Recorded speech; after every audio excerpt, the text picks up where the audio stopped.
കണ്ടോ, മോതിരം മാറിയതേ ഉള്ളൂ. അവരുടെ കളിയും ചിരിയും കണ്ടില്ലേ? ഇപ്പോഴേ അവര് പരസ്പരം അടുത്തു കഴിഞ്ഞു. അതിനിപ്പോ നിനക്കെന്ത് വേണം? അല്ല, ഇപ്പൊ ഇങ്ങനെയാണെങ്കിൽ കല്യാണം കഴിഞ്ഞ് അവര് ഭാര്യയും ഭർത്താവും ആയിക്കഴിഞ്ഞാ അവരെത്രമാത്രം സ്നേഹിക്കും അല്ലേ?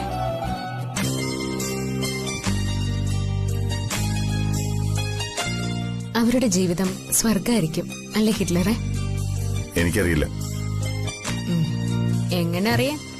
പോത്തിനറിയോ ഏത്തവാഴയുടെ ഗുണം? എന്തോന്ന്? ഓ, ഞാനൊരു ബനാന ചോക്ക് പറഞ്ഞതാ. പഴഞ്ചൊല്ല്. വേറെയും പഴഞ്ചൊല്ലുണ്ട്. എന്തോന്ന്? ആ പരിപ്പ് ഈ കലത്തിൽ വേവില്ലാന്ന്. മനസ്സിലായോ?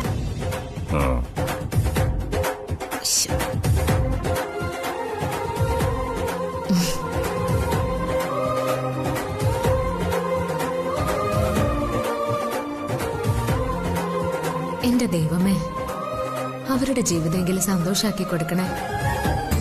എന്റെ അവസ്ഥ ലോകത്ത് ഒരു പെണ്ണിനും ഉണ്ടാക്കല്ലേ. പരസ്പരം സ്നേഹിച്ചും സന്തോഷിച്ചും അവര് നല്ല ദമ്പതികളായിട്ട് ജീവിക്കട്ടെ. ഈശ്വരാ.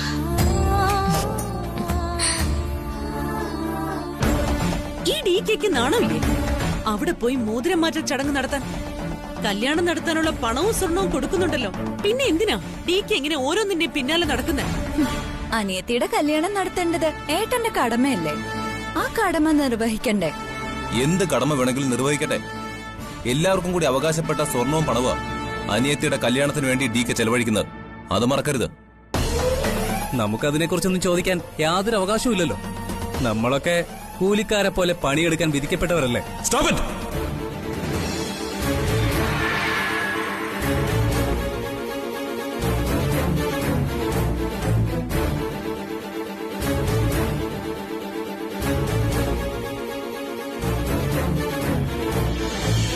ഇനിയെങ്കിലും ഈ കുറ്റപ്പറച്ചിലും നിർത്തിക്കൂടെ?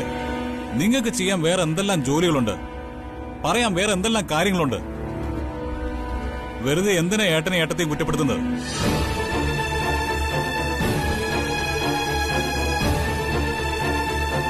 ഭാര്യയുടെ അനിയത്തിയുടെ കല്യാണം ഏട്ടൻ നടത്തുന്നതിന് ഒരു തെറ്റുമില്ല. അത് അദ്ദേഹത്തിന്റെ കടമയാ.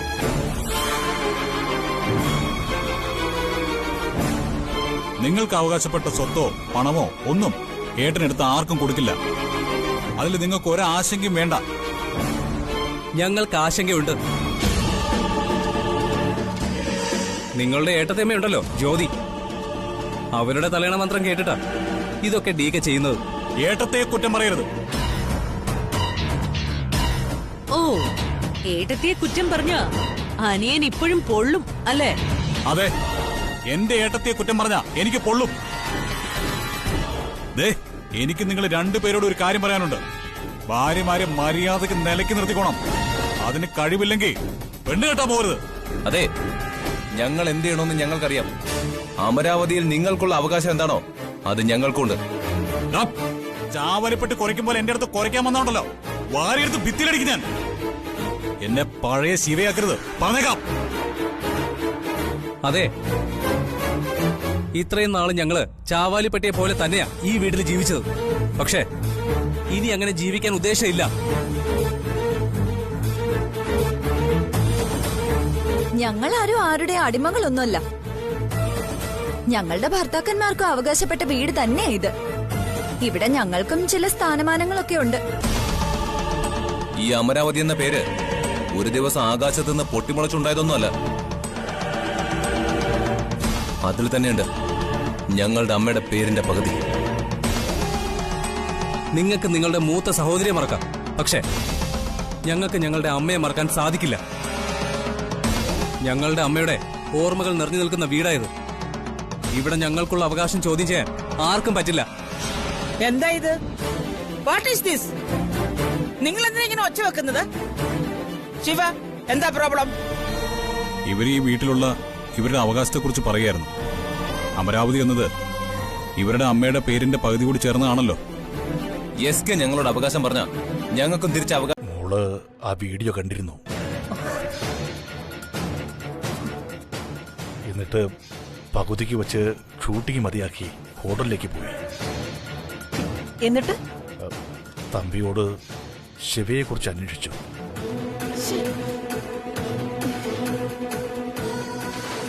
സഹദേവൻ, വൈകിട്ടത്തെ ഫ്ലൈറ്റിന് തന്നെ ബാംഗ്ലൂർക്ക് പോകണം. അവളെ കണ്ട് കാര്യങ്ങൾ ബോധ്യപ്പെടുത്തണം. മാഡം കൂടി വരുന്നതല്ലേ നല്ലത്. അത് വേണ്ട. ഈ അവസ്ഥയിൽ ഞങ്ങൾ തമ്മിൽ നേരിട്ട് സംസാരിച്ച അത് വലിയ വഴക്കിലേ എത്തും. സഹദേവൻ സംസാരിച്ചാൽ മതി. ശരി മാഡം. ഒന്നുകിൽ സിനിമ, അല്ലെങ്കിൽ വിഘ്നേശ്വറുമായിട്ടുള്ള കല്യാണം. രണ്ടിലൊന്ന് സമ്മതിപ്പിച്ചിട്ടേ മടങ്ങി വരാവൂ. ഞാൻ ഏറ്റു മാഡം. എന്നാ പിന്നെ പോയി ടിക്കറ്റിനുള്ള ഏർപ്പാടി. ശരി മാഡം. സഹദേവ. എന്തേ മാഡം?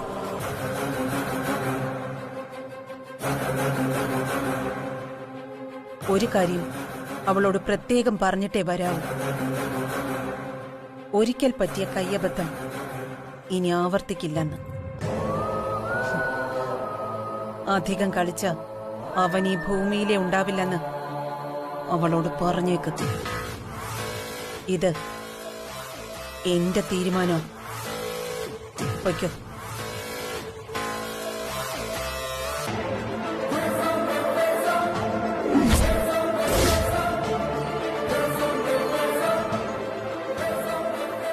ശിവകൃഷ്ണ, വീടില്ല ഞാൻ അവനെ.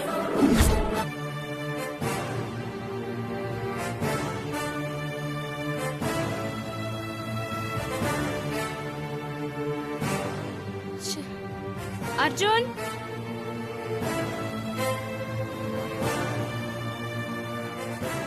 Arjun,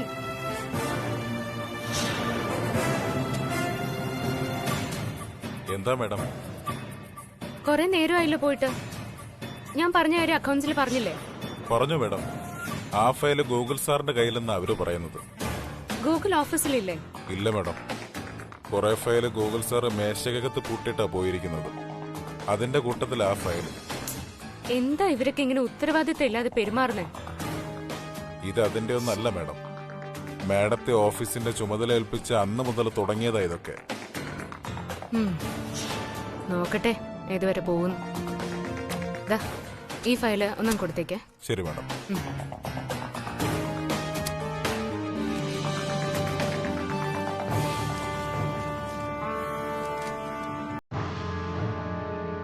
May I come in, madam? Yes, come in.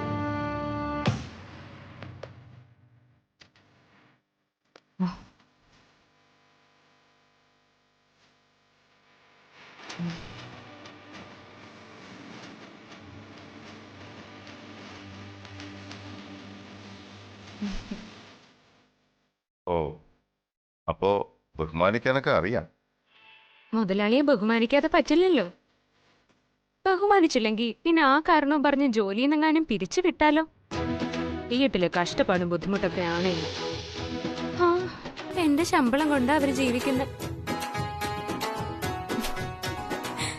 ഒരുപാട് ദിവസങ്ങൾക്ക് ശേഷം ഇന്നല്ലേ ഓഫീസിലേക്ക് വരുന്നത്. വാ, വന്നിരിക്കും. കണ്ടില്ലേ, നിങ്ങളുടെ കസേരയിൽ ഞാൻ ഇതുവരെ കയറി ഇരുന്നിട്ടില്ല കേട്ടോ. ഞാനിവിടെ ഈ കസേരയിലെ ഇരിക്കുന്നത്. ഏത് കസേരയിൽ ഇരിക്കണം തീരുമാനിക്കേണ്ടത് അവനവനാ. നിന്റെ യോഗ്യത ആ കസേരയിൽ ഇരിക്കാനേ ഉള്ളൂ എന്ന് നീ തീരുമാനിച്ചെങ്കിൽ നീ ഇപ്പൊ ഇട്ടിരിക്കുന്ന ആ കസേര അവിടെ തന്നെ കിടക്കട്ടെ. അയ്യോ, കളിയാക്കല്ലേ ചേട്ടാ. വേണമെങ്കിൽ ഞാൻ എന്റെ കസേര ഇപ്പൊ തന്നെ എടുത്ത് മാറ്റാം. എന്നിട്ട് നിങ്ങളുടെ കസേര കയറിയിരിക്കാം. എന്തായാലും ഇനി അത് വേണ്ട. തൽക്കാലം നീ ഇട്ട കസേര അവിടെ തന്നെ കിടക്കട്ടെ.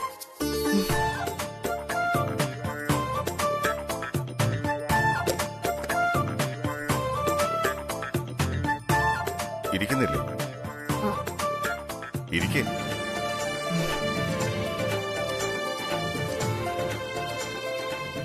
എന്തായി ഇവിടുത്തെ കാര്യങ്ങളൊക്കെ? ഇനി ഒരവസരവും വേണ്ട. ചുരുട്ടിക്കൂട്ടി ചവറ്റുകൊട്ടിലെറിഞ്ഞ കടലാസ് കഷ്ണം പോലെയാ ആ ഓർമ്മകളൊക്കെ എനിക്കിപ്പോ.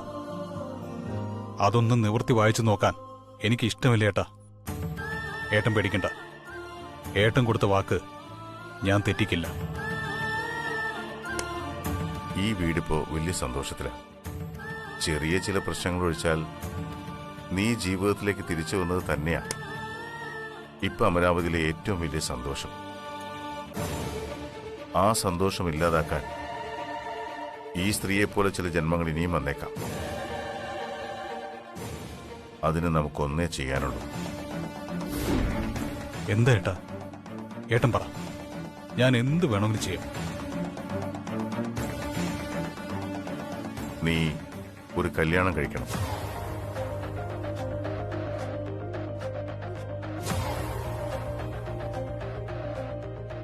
എന്താ നീ ഒന്നും പറയാത്തത്? ഒരു കല്യാണം കഴിച്ചുകൊണ്ട് എന്റെ ജീവിതം ഇതിനേക്കാൾ നല്ലതാവുന്ന ഏട്ടന് തോന്നുന്നുണ്ടോ? അങ്ങനെയായിരുന്നുവെങ്കിൽ സുപ്രിയേട്ടത്തിക്ക് പകരം ജ്യോതി ഏട്ടത്തിയെ യഥാർത്ഥ ഭാര്യയായിട്ട് അംഗീകരിക്കുമായിരുന്നില്ലേ? എന്തേ ഏട്ടൻ അതിന് കഴിഞ്ഞില്ല? ജ്യോതി ഏട്ടത്തിയെ പോലെ ഒരാൾ കൂടി ഇനി ഈ വീട്ടിൽ വേണോ ഏട്ടാ? വേണ്ട ഏട്ടാ, എനിക്കിനി ഒരു കല്യാണമേ വേണ്ട. ഞാനത് ആഗ്രഹിക്കുന്നില്ല. ഈ ജീവിതം ഇങ്ങനെ ഒറ്റയ്ക്ക് തന്നെ ജീവിച്ചു തീർക്കാനാ എന്റെ പ്ലാൻ. ശിവ, എന്റെ ജീവിതം കണ്ട് നീ അനുകരിക്കാൻ ശ്രമിക്കരുത്. ഏട്ടാ, എന്റെ റോൾ മോഡൽ എന്നും എന്റെ ഏട്ടൻ തന്നെയായിരുന്നു. ഏട്ടൻ പറയുന്ന വാക്കിനപ്പുറം ഈ അനിയൻ ഒരിക്കലും സഞ്ചരിച്ചിട്ടില്ല, ഇനി സഞ്ചരിക്കുകയില്ല. പക്ഷേ ഇതിന് മാത്രം എന്നെ നിർബന്ധിക്കരുത്.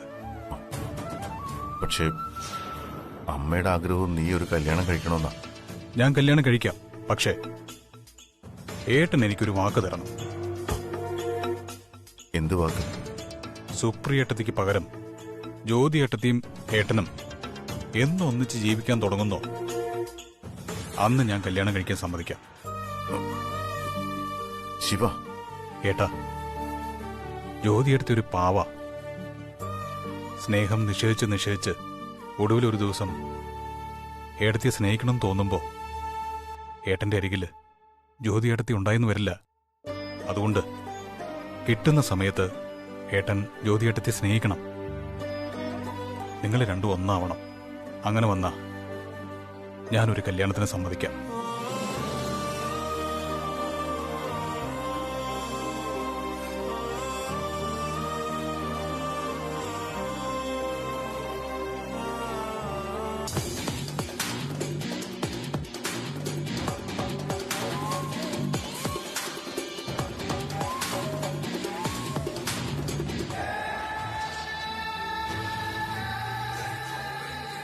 അവളിപ്പോ ഈ കല്യാണത്തിന് സമ്മതിക്കുന്നില്ല. അതുകൊണ്ട് അല്ല, ശിവ ഇപ്പോഴും വിവാഹം കഴിക്കാതെ നിൽക്കുന്നതാ അവളുടെ പ്രശ്നം.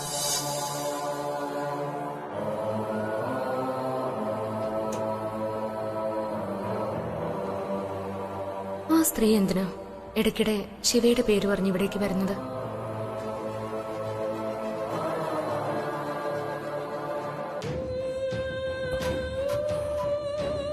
ചേട്ടാ, ഞാനൊരു സംശയം ചോദിച്ചോട്ടെ? നിനക്കെന്ത് സംശയം? അല്ല, ഈ ഹിരൺമയ്ക്ക് ഈ വീടുമായിട്ട് വേറെന്തെങ്കിലും ബന്ധമുണ്ടോ? എന്ത് ബന്ധം? അല്ല, ഈ ശിവ അവരുടെ മകളെ പണ്ടെങ്ങോ പ്രേമിച്ചിട്ടുണ്ട് എന്ന ബന്ധമല്ലാതെ മറ്റെന്തെങ്കിലും ബന്ധം അമരാവതിയായിട്ട് അവർക്കുണ്ടോന്ന്? അമരാവതിയുമായിട്ടില്ല, പക്ഷേ അമ്മാവന്റെ തറവാടുമായിട്ട് എന്തോ അകന്ന ബന്ധമുണ്ട്. പക്ഷേ അവരുടെ ഈ വരവില് എനിക്ക് വേറെന്തോ ഒരു സംശയം തോന്നുന്നുണ്ട്. എന്ത് സംശയം? എസ് കെയുടെ കയ്യിൽ നിന്നും മകളെ രക്ഷിക്കാനുള്ള വരവാണെന്ന് പറയുമ്പോഴും അതല്ലാത്ത എന്തോ ഒന്ന് അവരുടെ ഉള്ളിലുണ്ടെന്ന് എന്റെ മനസ്സ് പറയുന്നുണ്ട്. എന്ത് ചെയ്തിട്ടായാലും എനിക്ക് പ്രിയെ കല്യാണം കഴിച്ചേ പറ്റൂ. ഞാൻ അവളെ ഒരുപാട് ആഗ്രഹിച്ചു പോയതാ. ഇപ്പോ ആ DK അവളെ വേറൊരാൾക്ക് കെട്ടിച്ചു കൊടുക്കാൻ പോവാ. കപ്പിനും ചുണ്ടിനും ഇടയില് അവളെനിക്ക് നഷ്ടപ്പെട്ടു. അവളോട് അത്രയ്ക്ക് സ്നേഹമാണോ നിങ്ങൾക്ക്? അവളോടുള്ള സ്നേഹമല്ല എന്റെ വിഷയം. DKയോടുള്ള വാശിയ.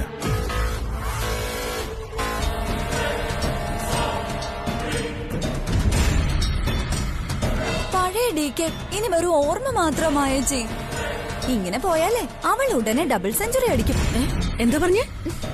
നമ്മളെക്കാളും മുന്നേ ആ ജ്യോതി ഇരട്ട കുട്ടികളെ പ്രസവിക്കുന്നു. മായച്ചി, ഇത് സത്യമാണോ? എന്ത്? ഈ മോഹനഗൗരി മന്ത്രം ജ്യോതി പറഞ്ഞതേ. നിനക്കെന്താ ഭ്രാന്ത? അവള് പറ്റിച്ചതാടി.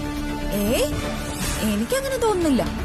അവള് പറഞ്ഞു കേട്ടപ്പോ തന്നെ മനസ്സിൽ എന്തോ ഒരിത്. എന്തായാലും ഞാനതൊന്ന് പരീക്ഷിക്കും.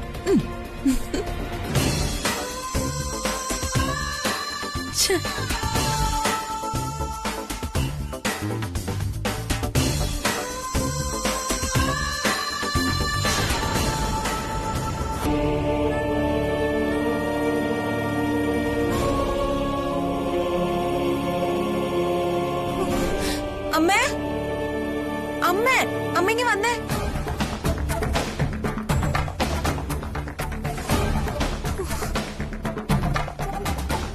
എന്താ? എന്തിനടി ഇങ്ങനെ അടുത്ത് കൂവി വിളിക്കുന്നേ? അമ്മേ, അച്ഛനെ വിളിച്ചിട്ട് കിട്ടുന്നില്ല. ഞാൻ കൊറേ നേരമായിട്ട് വിളിക്കുക. അച്ഛൻ എവിടെ പോണെന്ന് പറഞ്ഞിട്ടാ പോയേ? ആരെയോ കല്യാണം വിളിക്കാനുണ്ടെന്ന് പറഞ്ഞിട്ടാ പോയത്. ഞാൻ എത്ര നേരം കൊണ്ട് വിളിക്കുന്നെന്നറിയോ? അച്ഛനാണെങ്കിൽ ഫോൺ എടുക്കുന്നേ ഇല്ല. അതിന് നീ എന്തിനാ ഇങ്ങനെ ടെൻഷൻ അടിക്കുന്നേ? അച്ഛൻ ഇങ്ങോട്ട് വരുമല്ലോ. അവിനാശിന്റെ കാര്യത്തിൽ എനിക്ക് നല്ല പേടിയുണ്ട് അമ്മേ.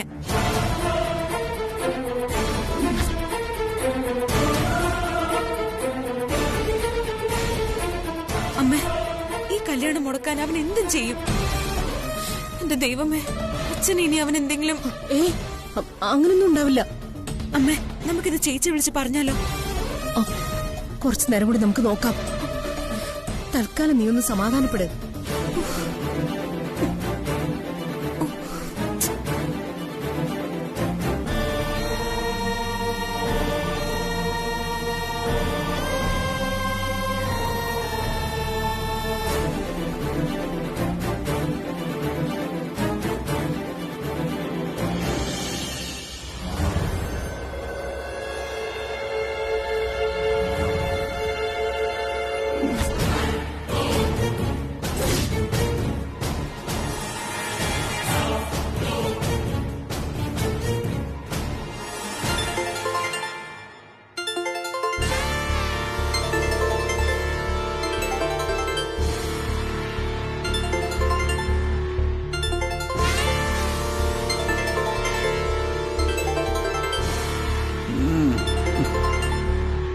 ആശാലത, സ്നേഹമുള്ള ഭാര്യ. ഭർത്താവ് എവിടാന്നറിയാനായിരിക്കും വിളിക്കുന്നത്. പക്ഷേ അങ്കിൾ ഇവിടെയാണെന്ന് ആരും അറിയണ്ട.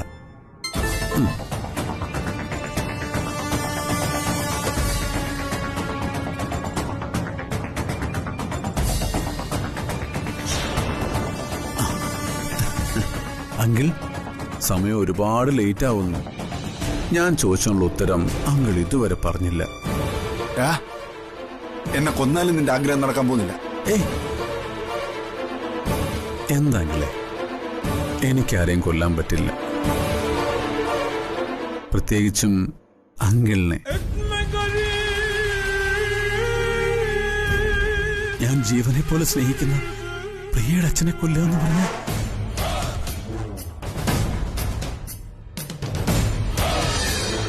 എനിക്കത് നമ്മൾ ഇനി ഇത് ജ്യോതിമോളോട് പറയണം, അവളത് DKയോട് പറയണം. ഇതറിഞ്ഞാ പിന്നെ DK വെറുതെ ഇരിക്കുമെന്ന് തോന്നുന്നുണ്ടോ? എന്തിനാ മോളെ വെറുതെ? എന്നാലും ഒരെന്നാലും ഇല്ല. ഒരു പെങ്കൊച്ചിന്റെ കല്യാണ മുമ്പിൽ വന്നിരിക്കുന്നത്. നമ്മളായിട്ടൊരു പ്രശ്നം ഉണ്ടാക്കാൻ പാടില്ല. അവൻ എന്നെ ഇത്രയും ഉപദ്രവിച്ചിട്ടും ഞാൻ ക്ഷമിച്ചത് എന്റെ മോക്ക് വേണ്ടിയാ.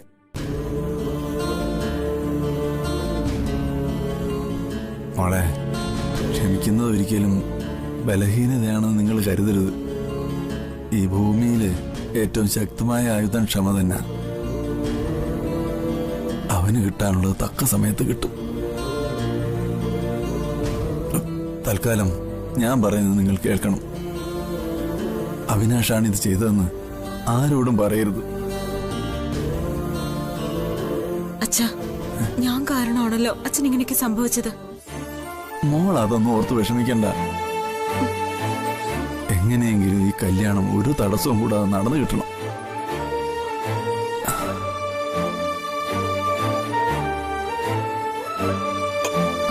അച്ഛാ, കഴിച്ചിട്ട് വേണ്ട.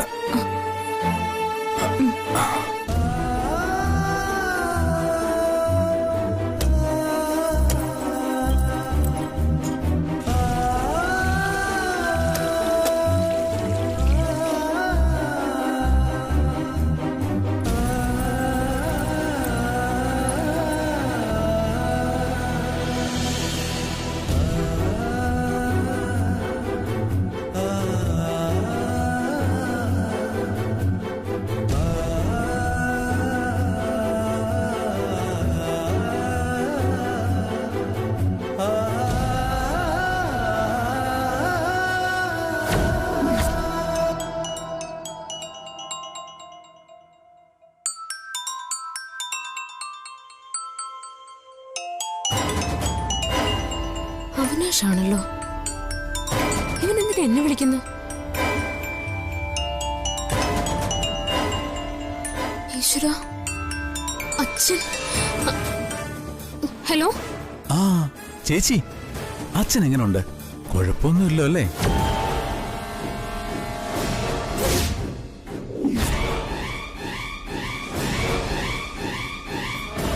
എന്താ പറഞ്ഞേ? ചേച്ചിയുടെ അച്ഛനും ഞാനും തമ്മിലെ ഒരു അഭിമുഖ സംഭാഷണം നടത്തി.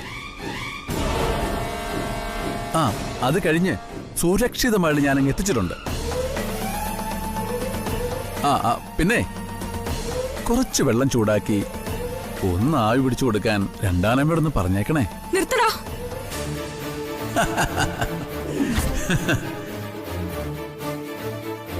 എന്റെ അച്ഛനെ നീ എന്തോ ചെയ്തിട്ടുണ്ടല്ലേ?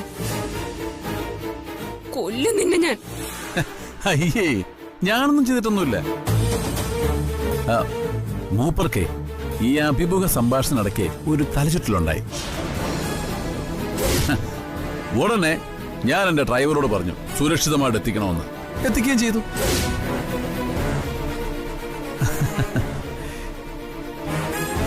എന്തൊക്കെ പറഞ്ഞാലും എന്റെ ഭാവി അമ്മായിച്ചനല്ലേ. അങ്ങനെ ഒരു ആഗ്രഹം നീ സ്വപ്നം പോലും കാണണ്ട. പ്രിയക്ക് നിന്നെ കാണുന്നതേ വെറുപ്പാ. അയ്യോ, അങ്ങനല്ല ജ്യോതി. നിങ്ങൾ അവളെ തെറ്റിദ്ധരിച്ചിരിക്കുക. ഞാനൊരു പാവമാ. പ്രിയയെ ഞാനിന്ന് സ്നേഹിച്ചു പോയി. ഇനി എനിക്ക് അവളെ മറക്കാൻ വയ്യ.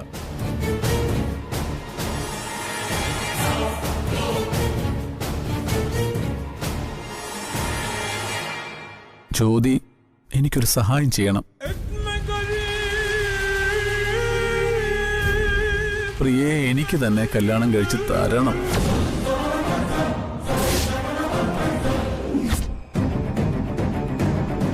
അല്ലെങ്കിൽ ഇന്നത്തെ പോലെ ഇനിയും സംഭവിക്കും.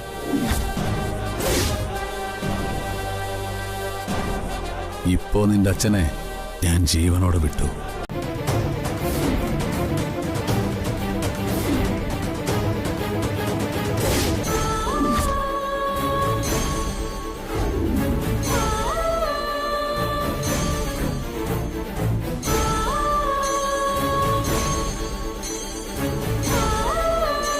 ഇതൊന്നും അവിടെ ആരോടും പറയണ്ടെന്ന് അച്ഛൻ പറയുന്നത്. ശരി ചേച്ചി.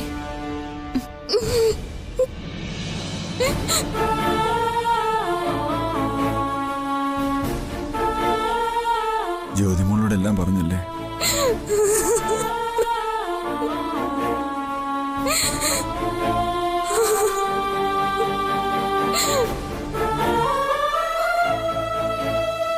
വേണ്ടായിരുന്നു മോളെ. ജീവിതത്തില് നമ്മൾ ആർക്കും ഒരു ബാധ്യതയാവരുത്. ഇത് കേട്ടിട്ട് ഇനി DK വെറുതെ ഇരിക്കുമെന്ന് നോക്ക് തോന്നുന്നുണ്ടോ?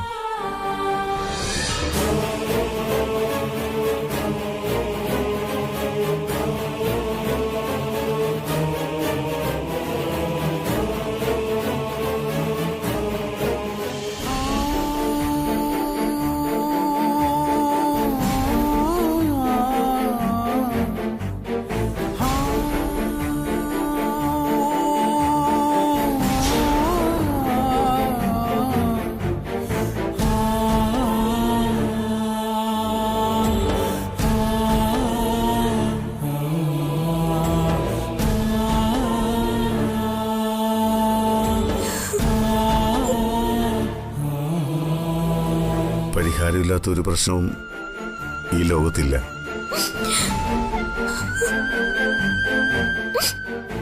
എന്റെ അച്ഛനെ അയാള് തൽക്കാലം ഈ കല്യാണം എങ്ങനെയെങ്കിലും ഒന്ന് നടന്നു കിട്ടിയാ മതി. അതുവരെ ഒരു വഴക്കും വേണ്ടെന്നോ അച്ഛൻ പറയുന്ന. അച്ഛന് പക്വതയുണ്ട്, ബുദ്ധിയും വിവേകമുണ്ട്. അച്ഛൻ പറയുന്ന ശരി. ആദ്യം കല്യാണം, ബാക്കിയൊക്കെ അത് കഴിഞ്ഞ്.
Ah!